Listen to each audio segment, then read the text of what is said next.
Hello and welcome back to episode 2, season 2 of the Ask podcast. We hope you'll be attaining some secret knowledge with us today with our very high-level topic, our fantastic panellists, and our great guest that I will get onto very soon. My name is Jenny Summers. I am the Deputy Head of English and Drama at John Hampden Grammar School, and this is... And I'm Mark Till, and I'm the Head of English at John Hampden, and we want to hear from you. We want emails from people. Yes! Definitely respond to the podcast. Definitely get in touch with the podcast. It's going to be a great one today. Absolutely. And let's introduce ourselves to our esteemed panellists. So I am Kian Chopra, I'm in Year 12 and I'm currently studying chemistry, biology and psychology. Brilliant. I'm Kai Thomas, I'm in Year 13 and I'm studying maths, chemistry and physics. I'm Nick Sharma, I'm in Year 13 and I'm studying English, economics and design. Yes, made the correct decision to study English literature. Yep. And I like how you opened with that and then forgot that there were other subjects too. This is perfect. You're already our favourite panellist. Absolutely. So thank you to our panellists. We also have a very esteemed guest and member of our own department. It is Miss Sian Mitchell, who's talking about the Pre-Raphaelite Brotherhood, or the Pre-Raphaelites as a general topic today. High-level stuff, university level, so it's going to have some really exciting questions and answers, I am quite sure. We always start with this question, Mum. Why this topic? Well, it's something that I've been interested in since I started my degree, and then as I went on through my sort of, my early years professionally, I really was interested in the Pre-Raphaelite group, the Brotherhood, and also the kind of impact that they had on later artists and later writers. And I think that's something that I've kind of tracked as I've got older. I've really been interested in how did they develop over the course of their existence. And just for the benefit of those that, and there were a lot of them, having surveyed quite a lot of sixth form who have absolutely no idea about them, could you just give us a brief outline what on earth is meant by the Pre-Raphaelite Brotherhood? That would be great. Absolutely. So the Pre-Raphaelites were essentially a group of men and women as well, actually. We often talk about the men, but there was a female component as well. In the middle of the kind of Victorian age, so we're talking about the kind of the 1850s, who wanted to rebel against the established art scene at the time. They decided that they wanted to go back to the kind of art style of pre-Raphael, Raphael being an artist in the 15th century. They thought that that kind of art, before Raphael got involved, was really vivid, really exciting, really fresh. And they decided that that's what they wanted to return to. So they rallied against the establishment and the Royal Academy, and they established a new art movement. Great, lovely summary, nice and succinct. Absolutely. And what did that look like? So what were some of the things that Raphael had brought into art that had become staid and cliched, and what were some examples of them being revolutionary? I think that the Pre-Raphaelites particularly kind of felt that Raphael, and particularly those that came after him, were stuck in a rut. They focused on the same kinds of topics, historical paintings that didn't have much life to them. But the Pre-Raphaelites were really interested in the big questions: religion, love and death. That's what they wanted to get to grips with, and that's what they felt that art had lost previously to their existence. Just tiny insignificant topics. They're then, the really. questions that I feel the podcast is interested in. Really? I think that's what when it comes down to it. Wow. I think it's art and love and death. Brilliant. That's all there is, really. Wow, without going off on a philosophical sojourn, I'm going to move it over to our panellists for the first of our questions. I'm quite interested to know that I see a lot of the paintings that they did was mainly quite female based. So I was wondering why is that so? Because they were mainly it was male dominated, the actual group. Absolutely. I think it's pretty safe to say that at the beginning of the movement they were very interested in kind of scenes that were sort of more either religious, or they did have scenes with more people in, but particularly some of the later works, especially Rossetti's works, very much became female dominated. Now there's a crossover there with his personal life, because Rossetti was quite a ladies' man and very often he picked his girlfriends from the models that he used for his paintings.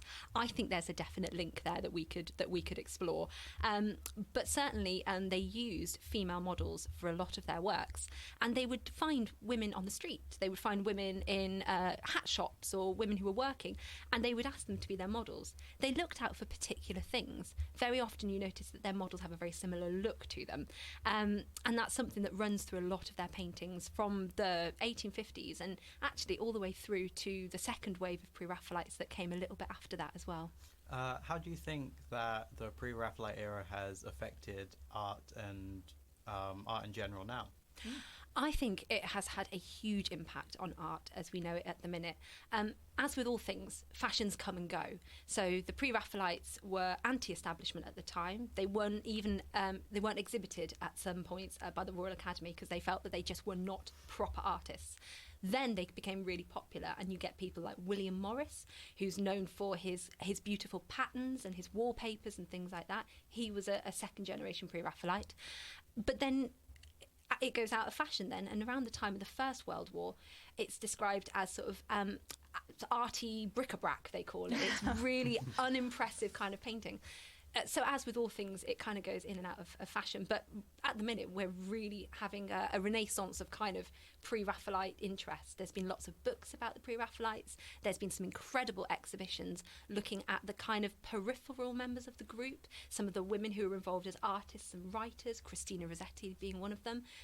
So I think it has had a huge impact. But it's kind of, it's fashion has gone up and down over time. So I kind of noticed that a lot of the paintings use quite vivid or like rich colours, and I was just wondering why would they do that? Maybe is it to, I was reading something, maybe it's to invite like controversy or something. So yeah, that's a great point. I think I could definitely buy into that. They were known for those vivid uses of colour, which is actually the kind of style that was medieval. Italian medieval painters loved vivid colours, and if you go into any cathedral in Italy that's got frescoes on the walls, they are beautifully bright and really, really moving. And the Pre-Raphaelites loved that idea of colour and loved that idea of freshness, and that's what they wanted to capture in their paintings. So I think that's a really good thing that we take nowadays from the Pre-Raphaelites, is that kind of vivid painting style. I was going to say that obviously they came together to create this kind of different style of art, but what actually happened? Why did it kind of disperse at one point? That's a good question. So a lot of it revolves around the kind of lives of the Pre-Raphaelites themselves. Originally, there were three really key sort of figures. There were other ones as well, but the three key ones are Rossetti, Millais, and William Holman Hunt. And they essentially, for 5 years, they worked as a brotherhood, and they very much supported each other in what they did. They lived very close to each other. They would work in kind of close quarters as well, and a lot of their work at that time, you could see links between them. After about 5 years, I think their artistic vision started to separate a bit. Rossetti, for example, was experimenting with poetry as well as with painting. Millais became slightly more establishment, and he had a reputation then for someone who the Royal Academy, the art establishment, would invite into exhibitions. So they started to diverge slightly.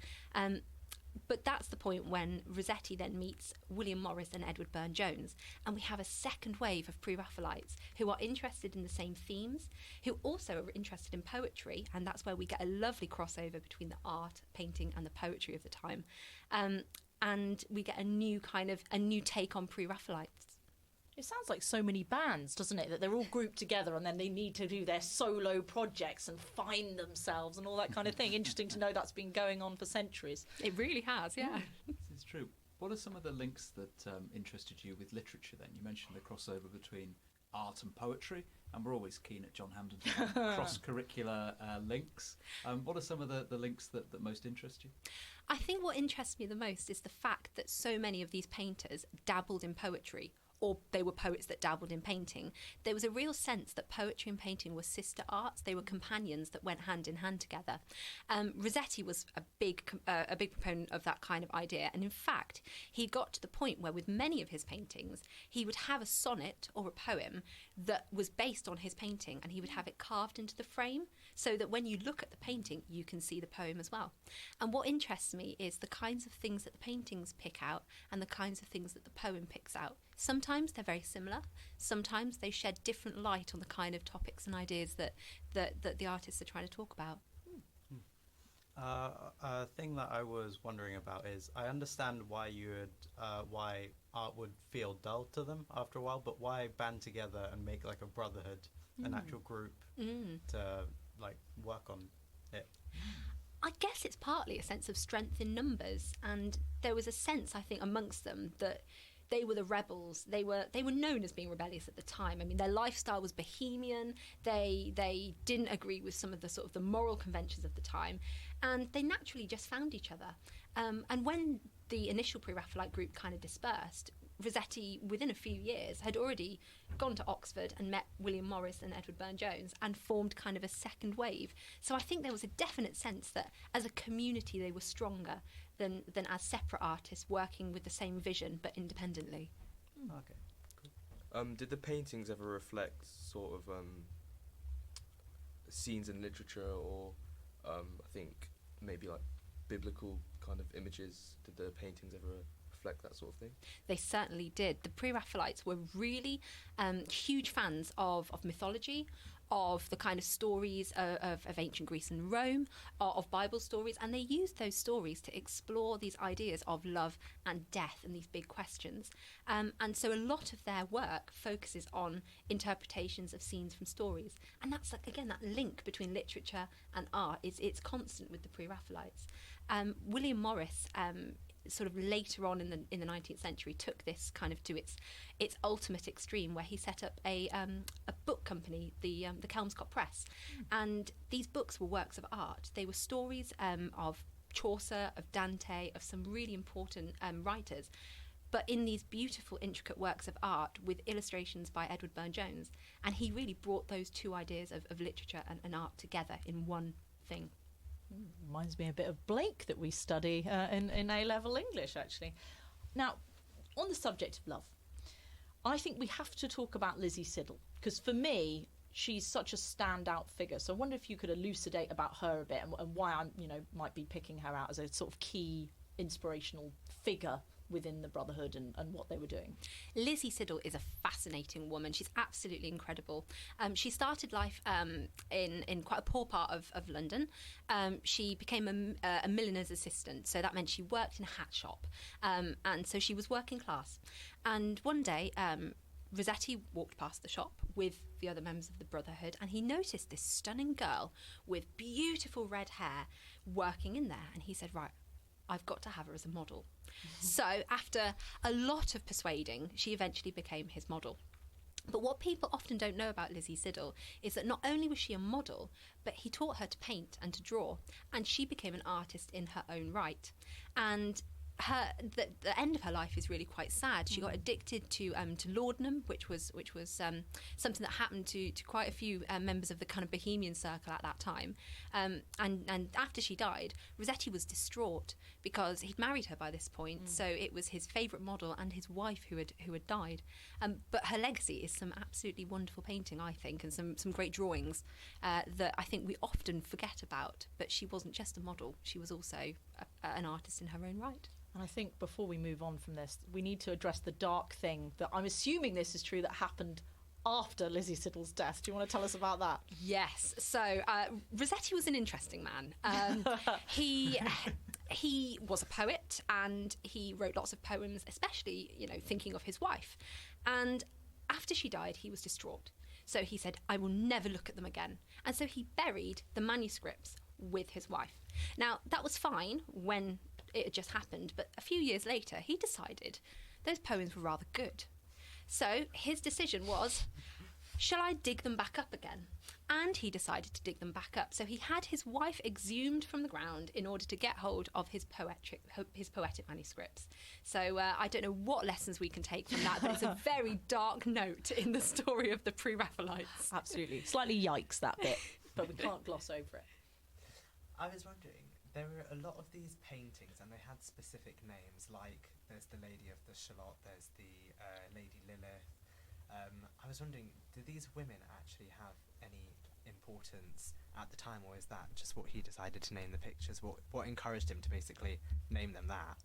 So these women are women from the Arthurian legends. The Pre-Raphaelites loved King Arthur and the stories of the Knights of the Round Table, the stories of Sir Galahad, and especially the women involved in those stories, who very often met tragic ends, particularly if they fell in love with a knight. That was kind of what happened to them.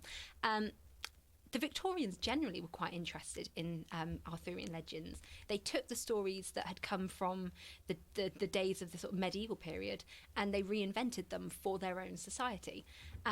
Some Victorians made them quite moral, and they used them to tell a story about this is how you should live your life, and this is how you shouldn't live your life.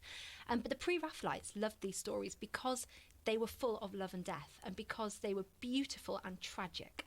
That's what they really liked about them. So a lot of these paintings, and the poems as well, are named after those characters and look at those themes through the lens of these different stories. I'm going to resist asking either Miss Mitchell or Mr. Till to recite The Lady of Shalott, but I suspect if called upon, they both could do it because they are just those kind of people. So earlier you were mentioning there's like there are like waves of art. So eventually that era will come back and it will peak again. Do you think that the Brotherhood, similar to before, or like some sort of group, could re-emerge? I do, yeah. I think that the idea of the Pre-Raphaelites is that they're rebels, and I think that we still have rebellious artists. I mean, they come in different forms. We have Banksy with his street art. We have, Tracy Emin and the Unmade Bed. But all of them are rebellious in some way, shape or form, and they rebel against kind of established ideas. So I definitely think that somewhere out there are artists, poets at the minute who are Pre-Raphaelite in the sense that they are rebelling against the cultural norms at the moment. Could be in our very school. Could be one of these panellists around us. You never know. Who knows? You never know. Time to, to find yourselves. So the paintings are like incredibly detailed, and I was wondering how realism and how audiences, or I guess is it audiences or viewers, and how they would respond to that realism. Maybe it's different to that stale period that they were kind of retaliating against. It definitely is. At the time, the realism that the Pre-Raphaelites were exhibiting was shocking. There's one particular case that was a real newsworthy piece. Millet did a picture of Christ standing in the house of his parents. So it's the young Jesus. He's got a splinter in his finger, and his mum Mary in this picture is dealing with a crying child, and critics at the time were absolutely astounded. They said, you can't show this religious icon looking like a boy with his knees scraped crying. He said it's too real, and the language that they used to talk about the painting was almost that it's blasphemous. So realism nowadays, I think that we are much more used to seeing things that are sort of real to us. But at that time, particularly with certain subjects, and particularly the idea of religion, the idea of linking realness or realism into that was really quite shocking. I was wondering, I have a favourite, which is The Scapegoat from William Hallman Hunt. I just love it. If anybody hasn't seen it, do Google it. It's such a brilliant, evocative painting. But I wondered if you had a favourite and why that might be your particular favourite poem or piece of art or both. So I have very, very many. I absolutely love it. I could sit here and recite them for hours. I absolutely love. Rossetti did a painting called Proserpine, which basically means Persephone, and it's based on the idea of Persephone from the legends, who is trapped in the underworld, and she eats a pomegranate, and that means that she has to stay down there and live with the king of the underworld. And it's this beautiful picture of her holding the pomegranate, and it's the moment of realisation where she realises what she's done, and you can see it in the expression. It's beautiful. And what I love about that is that there is an accompanying sonnet to it, and so you get that sense of the kind of crossover between poetry and art. So that's one of my favourites. But there are so many, particularly the kind of ones based on The Lady of Shalott. William Holman Hunt did some beautiful ones. Again, moment of realisation where she realises that she has the curse has overcome her, and her hair's flying everywhere, and it just looks so incredibly dramatic. So yes, all of the Pre-Raphaelite pieces with drama in, I would say, are always going to be my favourites. Any further questions from my panellists? We really had quite a good comprehensive look. Well, as much as comprehensive as we can manage in a half-an-hour podcast anyway. I was going to say, certain approaches were accepted and rejected back then. Has anything really been carried on to modern day art now from back then? That's a great question. I think there's a lot more flexibility now about what we consider good art or good poetry, for that matter. There is more flexibility. I think we still have kind of things that we conform to, but I think what the Pre-Raphaelites have done is they kind of open that door for that rebellious nature in a way that other artists have done as well. The Romantics before them, Keats, Wordsworth, they also had that rebellious nature. But I think the Pre-Raphaelites really sort of took it and ran with it in a way that was so exciting. So I think that legacy will live on and will continue to live on for a long time.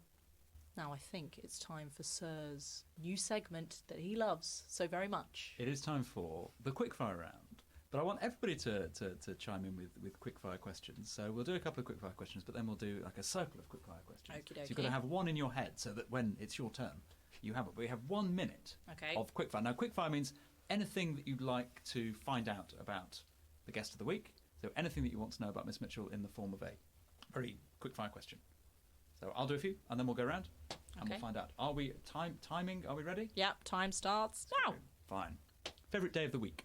Oh, Thursday. Favourite film? Pirates of the Caribbean. If you could be any fish? Tuna. I love that answer. Superpower? Invisibility. Favourite musical? Oh, Les Miserables. One art piece that you could hang up and keep forever. Or I would go for there's so many. I can't think now. I think I'm going to go for the Mona Lisa is coming to mind, but I don't know why. I don't even like it that much. Valuable though. Social pressure. Least favourite painting out of Pre-Raphaelite era. That's a really good question. I have to say there are possibly The Awakening Conscience by William Holman Hunt. And it's the idea of a fallen woman, and I think that's probably why, because it's the idea of a fallen woman, and in my modern kind of appreciation, I have issues with kind of the idea of a fallen woman. So that, yes. Nice. Okay. If you could have lunch with one person, who would it be? Can they be alive or dead? Dead. Dead or alive? Dead or alive. Alive during lunch, we'd hope. Alfred Lord Tennyson. Ooh. Young or old? Young.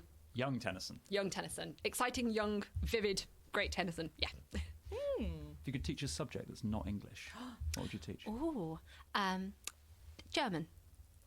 Ooh, we're learning facts That is here, the end of our sir. quickfire round. I loved that. That was some great facts. Kai won the quickfire round with least favourite pre-rap. That was a brilliant clever question. Bit Yeah. of a curveball there. Curveball. And I know I should have asked you this in advance, but do we have any clues this week, sir, or have we kind of moved on from the clue segment? Well, no, there's not a clue yet. I'll come up with something for next time. Okay, I'm taking that as a promise. Brilliant. Okay, thank you to everyone today. I thought that was an absolutely fascinating podcast. I learned a lot. The questions were really perceptive and really enabled Mum to come up with some brilliant answers, and she's got such an encyclopedic knowledge here, and I feel like, yeah, we've really picked up on a lot today. Other thank yous to our technical team led by Thomas H in Year 11 today, but thank you to the rest of you, Tom, etc., for your fantastic help as usual on editing, etc., etc. Thank you to Mr. Till. Thank you very much. Thank you to our fantastic Thank you. panellists Thank you. again, They were and great. for letting me drag you in here. But you did such a good job. Just shows that what a great students we have at our disposal. And do obviously feedback to us with anything. Please follow us on Twitter, JHGS English. Follow me on YouTube. It's under Jenny Summers, Jenny with an I, and then you can add to our numbers and get the podcast immediately. Anything else you can follow or do, sir, that I haven't thought of? I don't know about that, but there are some Pre-Raphaelite posters in the English department. Good point. If you come and point them out and send us an email, you can get double house points. Oh, nice. I like that. And there will also be a quiz question in my next Ask-related email. If you answer that, you can also have a house point. Yes. And I also have biscuits on the go. And if you can come and answer, you can come and have a biscuit as well. What more could you possibly need? I feel we're sort of begging at this point. Okay, I think we should well- play hard to get. No, don't listen to the podcast, actually. It's too cool for you. No, definitely listen and email and get involved. Thank you very much and enjoy the rest of your week. And we hope to be with you again very, very soon. Bye.